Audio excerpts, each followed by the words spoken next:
And give me 1 second, guys, and we're going to go live.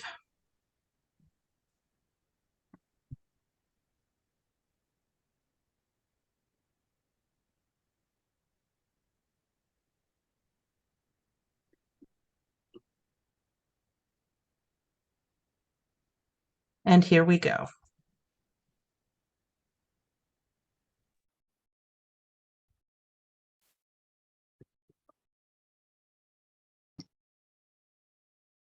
Hello, everyone, and welcome to our Facebook Live as part of our Heart for PCOS campaign running throughout the month of February. Tonight, I am extremely excited to be sitting down with this amazing panel, and they are going to help me kind of break down PCOS and cardiometabolic health and reducing risk for cardiovascular disease. So I would like to introduce each of our panelists and have them each tell you a little bit about themselves. I'm going to start with Dr. Cutler. Hi, Dr. Cutler. Hello, how are you? I'm doing fine. I would love you to tell everyone a little bit about yourself and your background and how you got involved in the PCOS space. Sure. So I was first introduced to PCOS when I was diagnosed when I was 16. So that's a long time ago now. So I'm a veteran in as far as experiencing PCOS. I also decided to get my doctorate in PCOS, specifically lifestyle changes. So I feel I have my connection to PCOS is twofold, both patient and educator or scientist. And I'm super excited to chat with the other panelists today. Absolutely awesome. And I also have on the panel this evening, Dr. Katherine Sherif. Hello, Dr. Sherif. You and I go back a long way, and I know a lot about you, but I would love you to tell everyone a little bit more about yourself and how you got into the PCOS space. Well, I'd love to go on and on about myself, but I'll keep it short. I'm an internist in Philadelphia, and my interest in PCOS stemmed from my research in insulin resistance.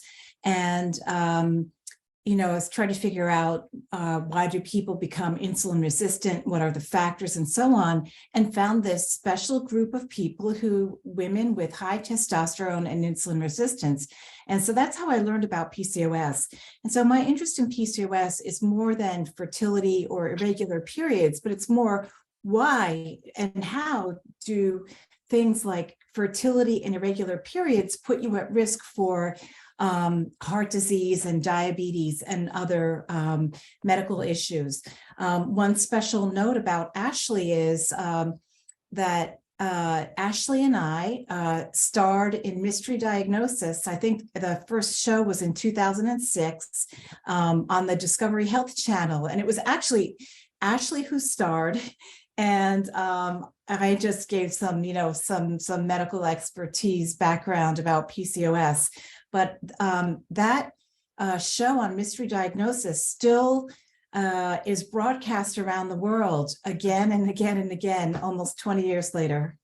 Yep. And I still remember one thing that you said that I intentionally was going to bring up this evening that we'll talk about in a second, which is you had said that PCOS is almost like firing a gun where you shoot, but that bullet doesn't hit until much later. So we're going to talk a little bit more about that because I think that's an interesting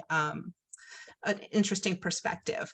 So last but certainly not least, we have Meggie Connelly with us. Hello, Meggie. Thank you so much for joining this evening. Thank you. I would also love you to tell everyone a little bit more about yourself and how you got into the PCOS space. And I would like you to tell everyone about the giveaway that we're doing this evening. So my name is Meggie Connelly. I'm a registered dietitian and a culinary nutritionist. And my specialty is PCOS. And also my mission in life is to get people to stop eating a bland and boring diet. And you can definitely do both when you have PCOS. You can improve your PCOS symptoms with nutrition and enjoy food again. But I got into the PCOS space because I was diagnosed when I was 22. And I kind of was told the normal, come back when you want to get pregnant, here's some birth control. And a couple of years later, I went back to school to be a dietitian. And when I first learned about PCOS in like one of my medical nutrition therapy classes, I was like, what? I can do something about this? Like I have power and I can make lifestyle changes and diet changes to improve my PCOS. So since then, I've just been passionate about helping women with PCOS improve their symptoms. Because I'm a big foodie, I created a course called the PCOS Kitchen Cooking Course, which teaches you not only what to eat when you have PCOS, but how to actually make that food.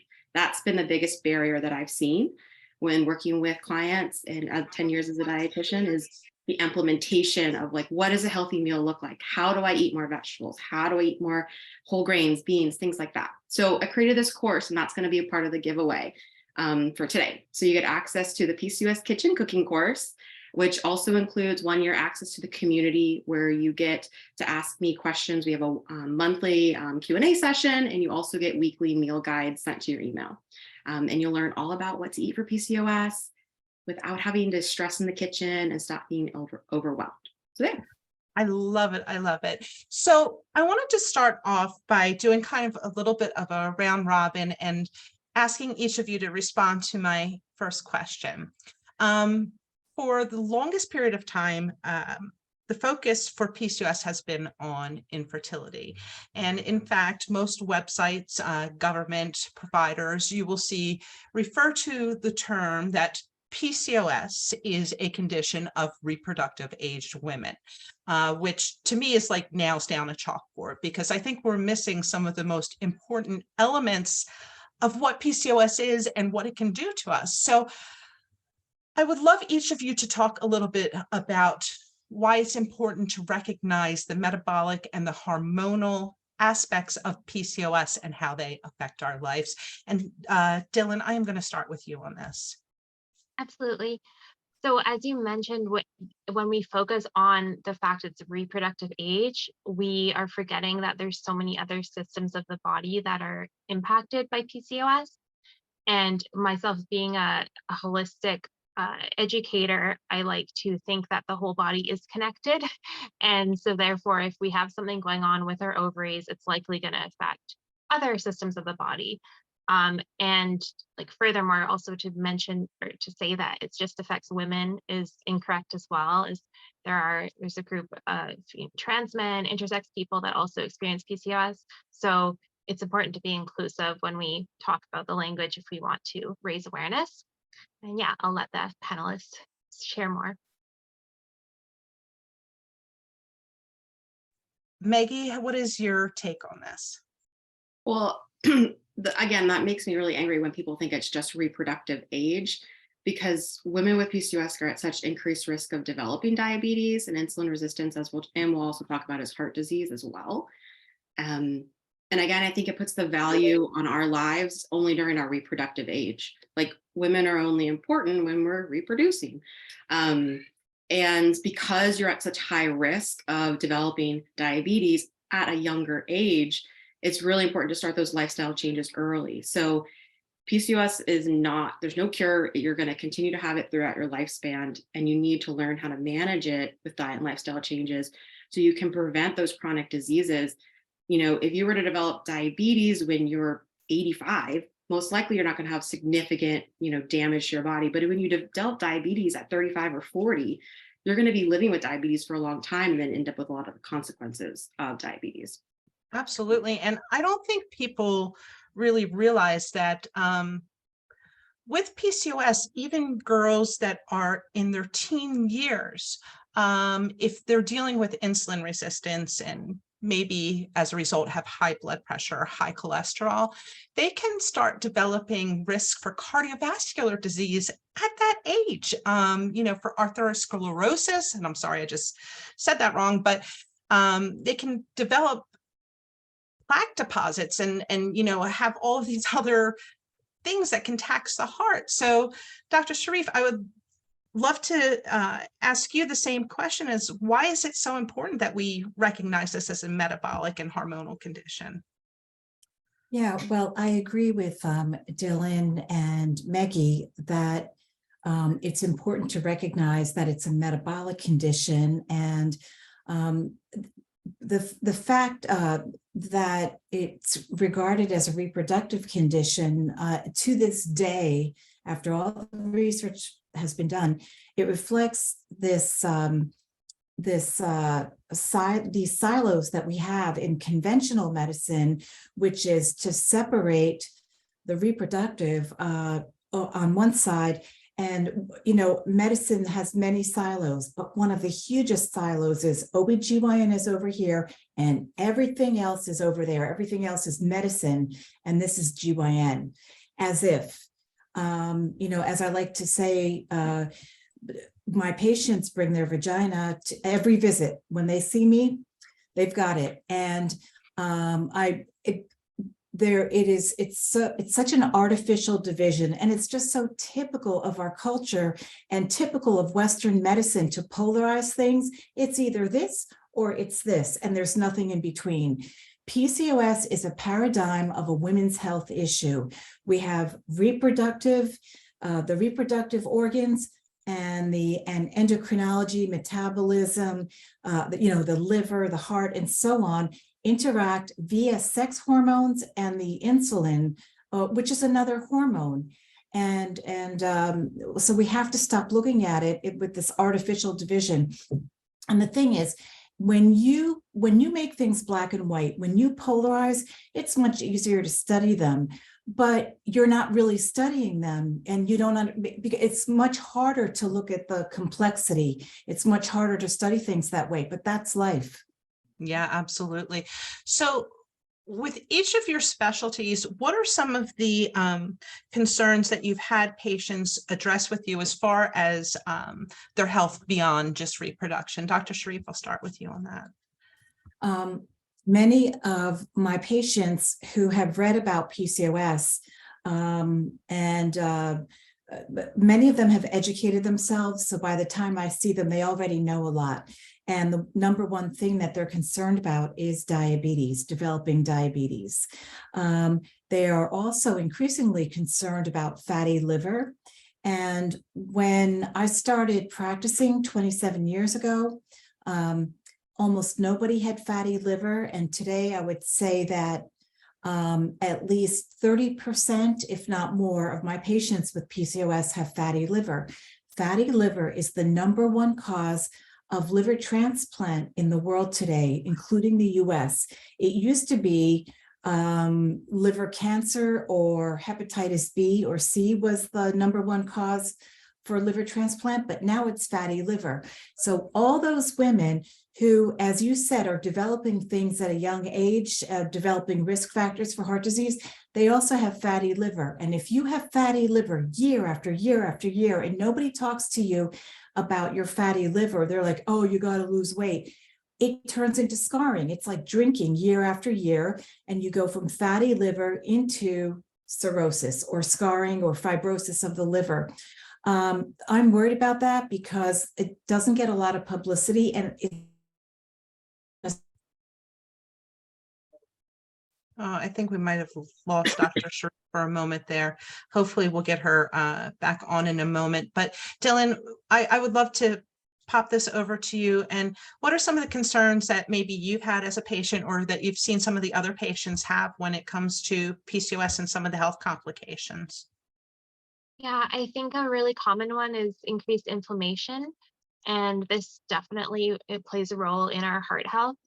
And a lot of the symptoms that we experience with PCOS may be due from an excess inflammation. And so one marker that you could check for this would be C-reactive protein, or CRP. But that's one reason why I think a lot of us are really passionate about nutrition and lifestyle changes, is because we can lower our inflammation day to day through practices, which we'll talk about a little later. But yeah, inflammation.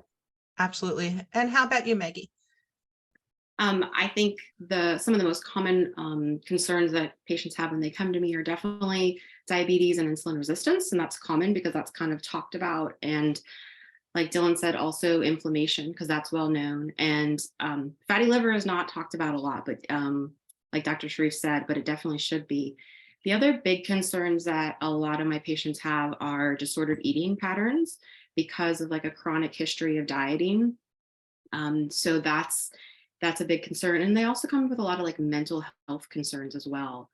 Sure. depression, anxiety, and a lot of gut issues. So there's a lot of like the symptoms, but I feel like women with PCOS are aware of the symptoms, but not always aware of the increased medical risks, Yeah. like the chronic disease risks associated with PCOS.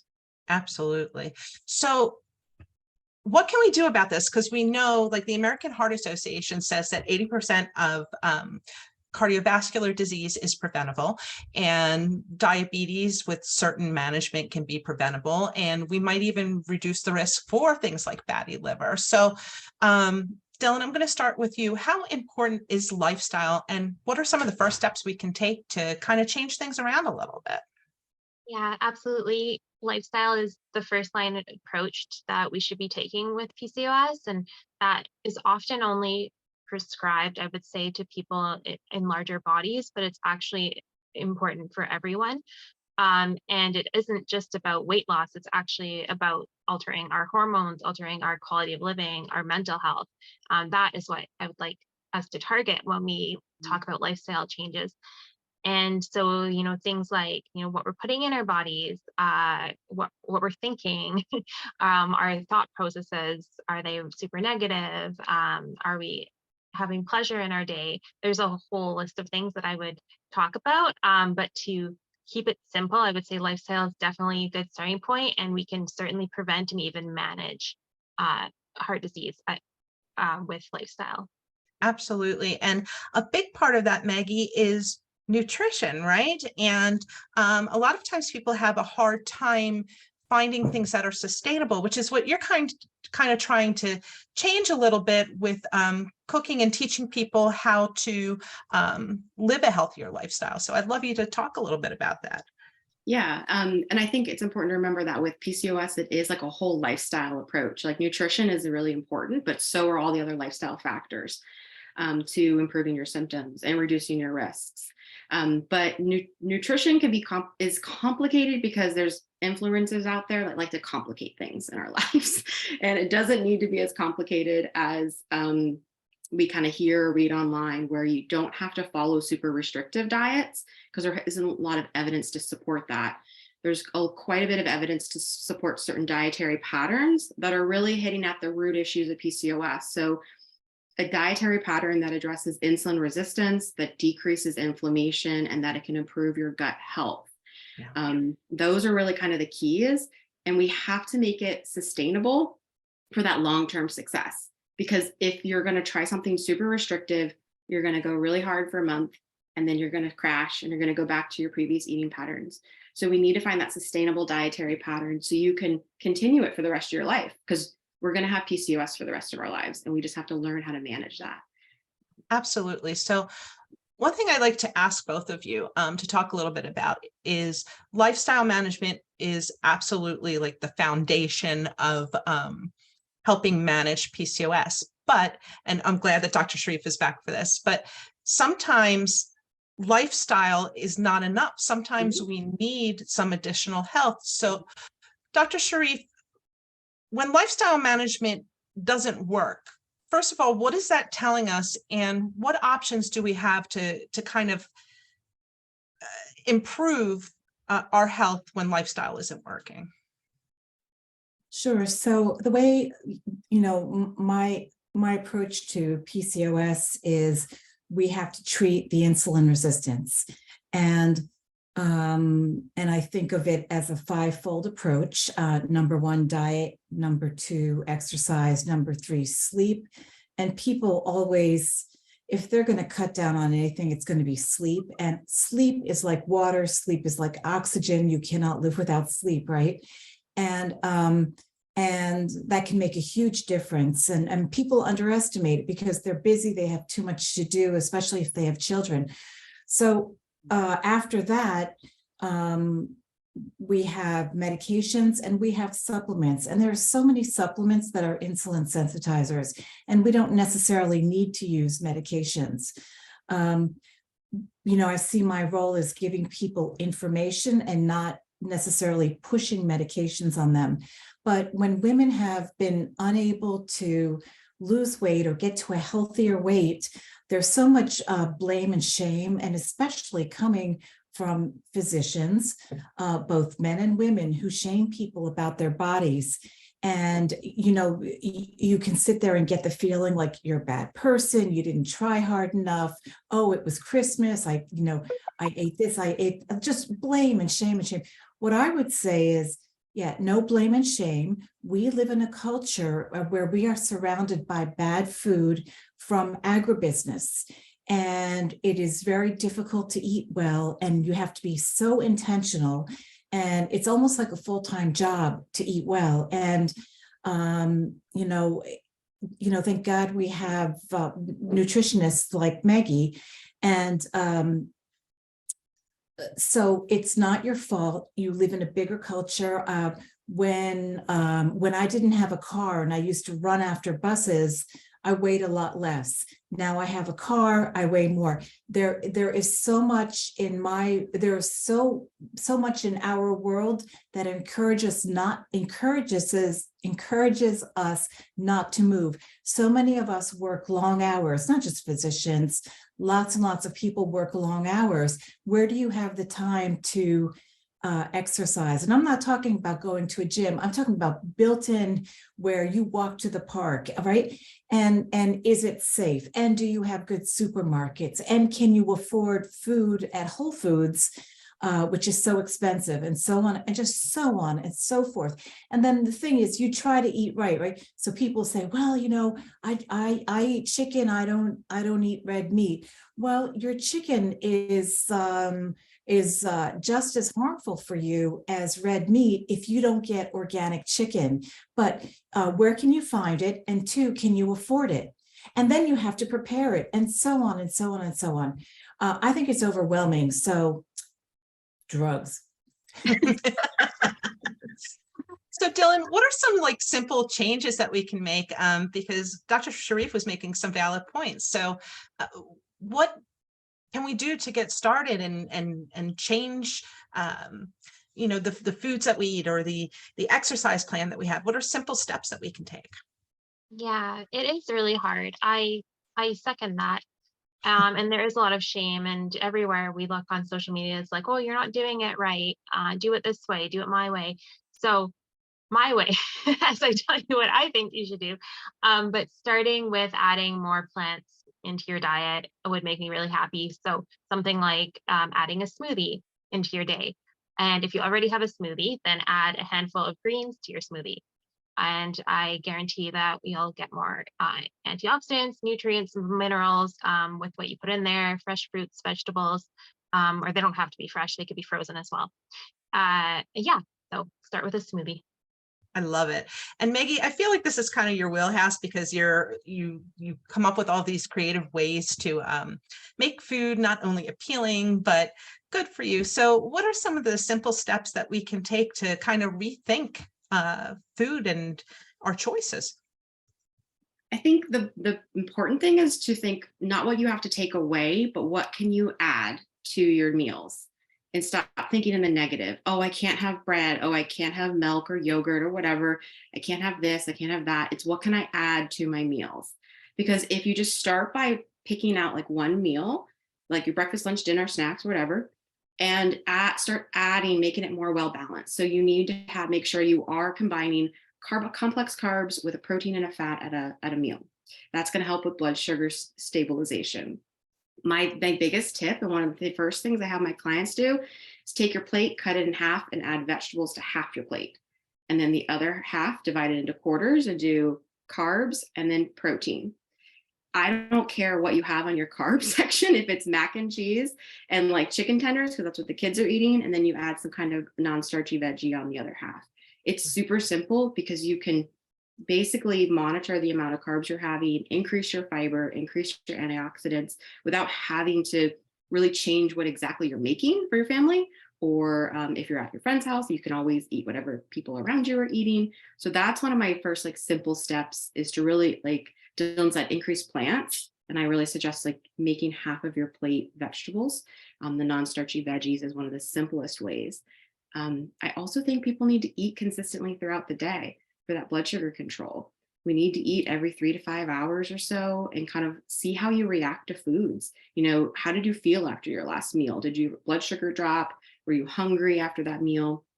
A lot of people won't eat all day, and that's going to be horrible for your blood sugar. You're going to end up having carbohydrate cravings, and most likely you're going to end up eating not enough, and that actually is bad for PCOS too. So a lot of the women I see don't actually eat enough.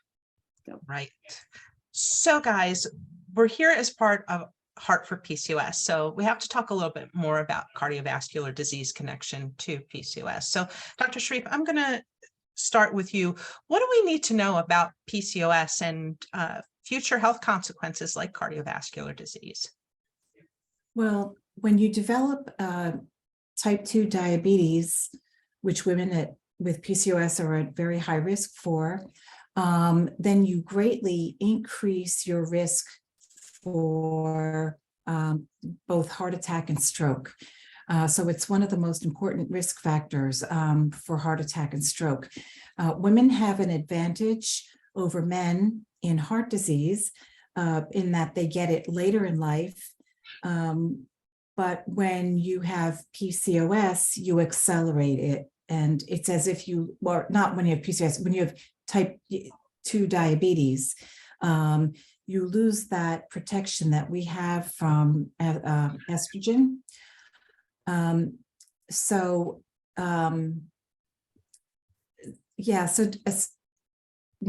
addressing insulin resistance, which prevents making yourself sensitive to insulin, which prevents type 2 diabetes, will keep you from having early heart disease. And Dylan, you talked a little bit earlier about inflammation, and that can be a key component to exacerbating things like androgen excess and insulin sensitivity. So can you talk a little bit more about inflammation and why it's important to get that under control?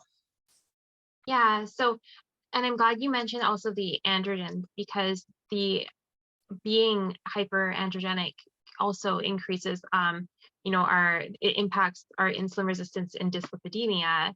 So that is, another reason why women with PCOS are at a higher risk, is because we have this excess androgen. That's a hallmark of this condition for most of us. So both, and those go hand in hand with the inflammation, the androgens. And so as I was mentioning, C-reactive protein is really important to know if there is excess inflammation in the body. And I think that is a good one to talk to your provider about, because there's a lot of fad kind of misinformation about what's inflammatory and what's not inflammatory. So there's certainly like anti-inflammatory nutritional components that we can include in our diet, and ones to avoid. Things like processed foods are going to be higher inflammatory and higher in sodium as well, which is another impact on our heart. So yeah. Perfect. Now, Meggie, I wanted to talk to you a little bit more about fiber and the role that fiber can play in a diet with PCOS and with heart health. Yeah, I think fiber is like the secret that people don't like prioritize. They're always talking about like no carb, no gluten, whatever. No, you need to increase your fiber. And by increasing your vegetables and also your whole grains and your beans and your nuts and your fruit, that's going to be helping to increase fiber. So fiber will also help with insulin resistance. It's going to help with blood sugar control at meals. It also will help improve your gut microbiome. So there's a lot of research going into how you're metabolizing carbohydrates based off the type of bacteria in your gut microbiome. So it's really important to prioritize fiber at your meals. And it also helps reduce cardiovascular disease risk. So increasing your fiber will actually help decrease cholesterol levels in your body. So fiber is both beneficial for PCOS and for heart disease and for overall health and really everything. It's fiber is the answer, I think. I like that. I hope fiber is the answer because we need to start figuring some of this stuff out. So Dr. Sherif, what do you think from your perspective is one of the most important takeaways that people should take from this conversation about their future health with PCOS? I think, well, it's I guess, threefold. One, you want to reduce your insulin resistance and become more sensitive to insulin. So what are you doing for that in terms of diet, exercise, sleep, supplements, and then medication if you want or need? Number two, insulin resistance is closely related to inflammation.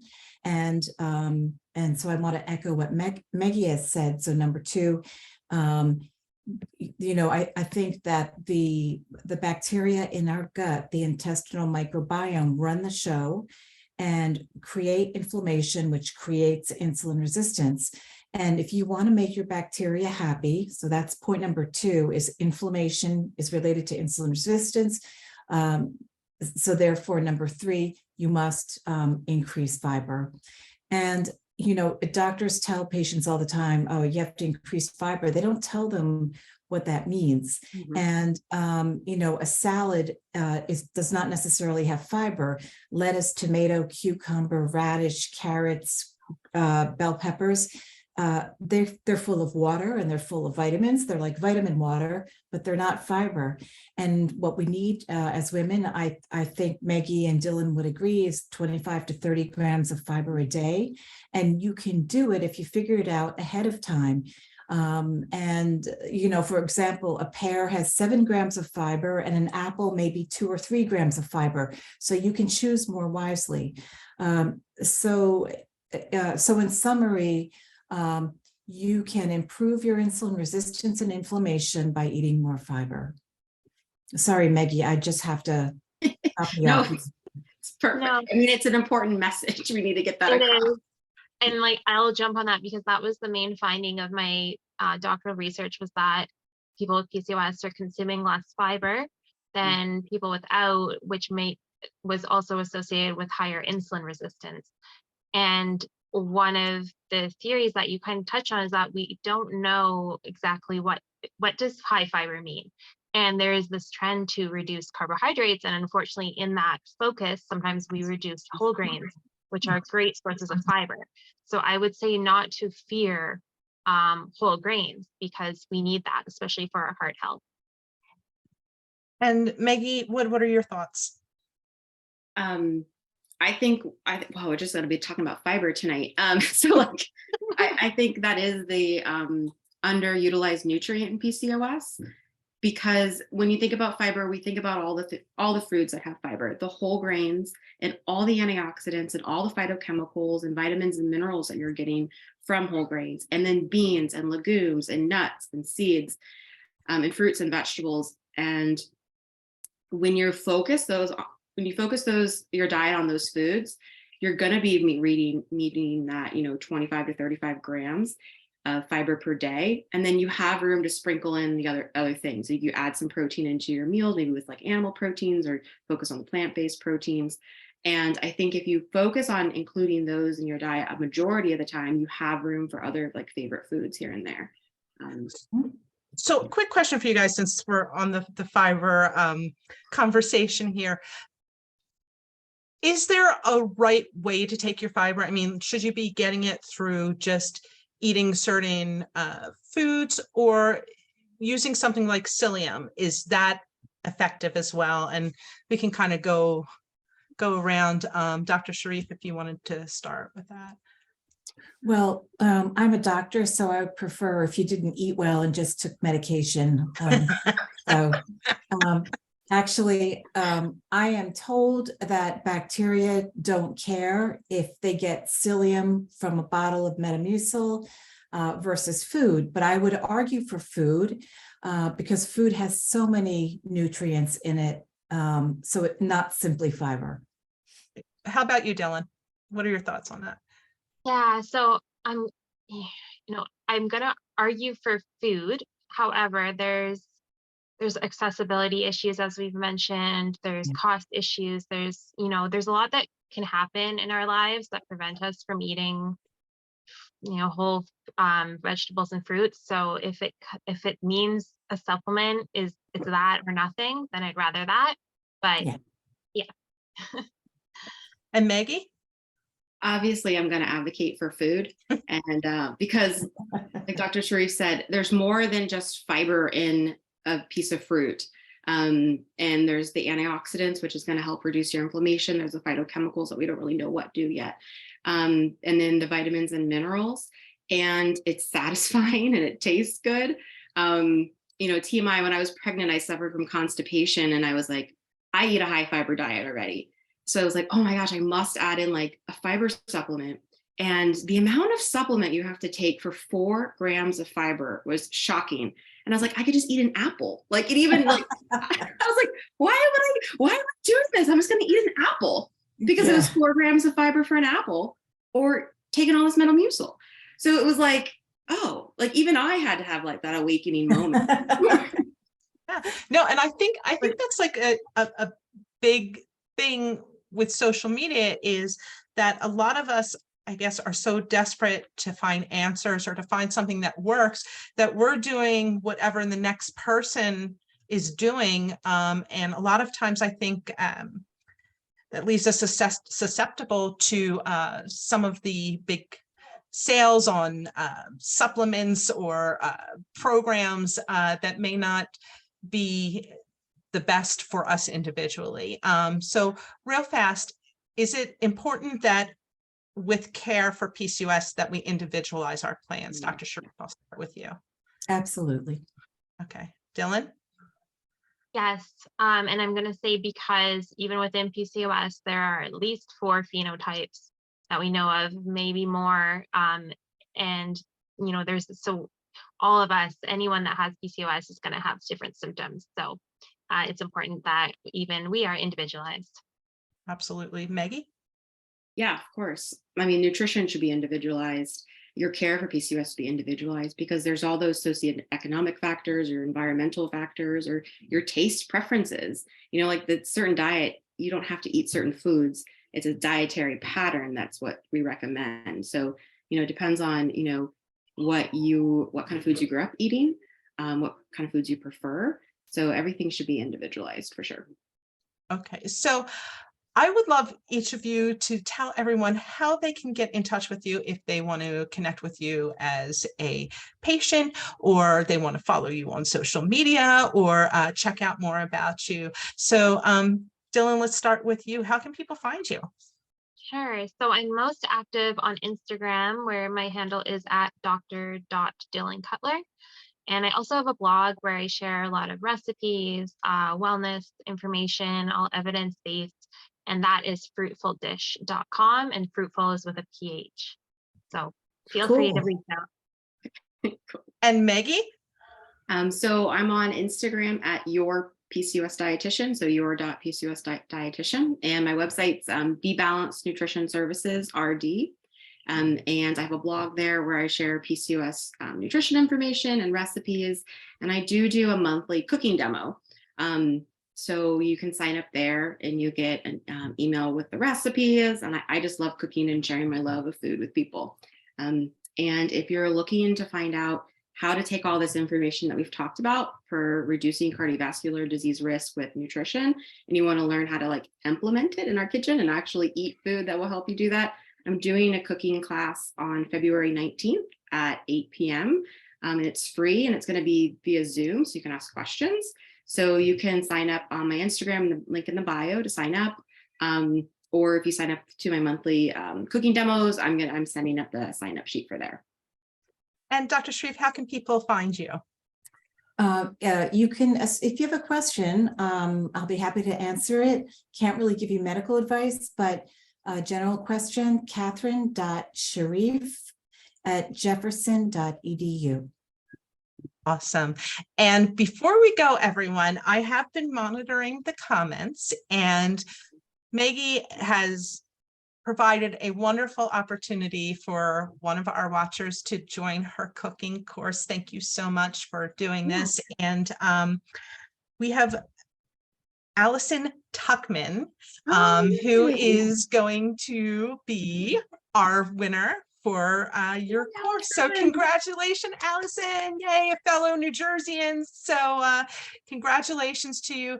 Please reach out to me and I will put you in touch with Meggie so you can get signed up for her course. Enjoy it. Thank you for watching us this evening. And to my lovely panel, thank you for always supporting me, for being such a wealth of information, not only to me, but to the community. And thank you for not only sharing information with everyone, but sharing it with love. So thanks to each and every one of you. And gang, please check out our YouTube channel, our Instagram, our Twitter, our Facebook. We still have a long way to go throughout the month of February. Lots of information on PCOS, cardiometabolic health, and reducing risks for cardiovascular disease. Thank you everyone for tuning in. Have a wonderful evening and we'll see you again soon. Congratulations on 10 years, Ashley. Thank you so much. Thank Good you so night, much. everybody. Bye.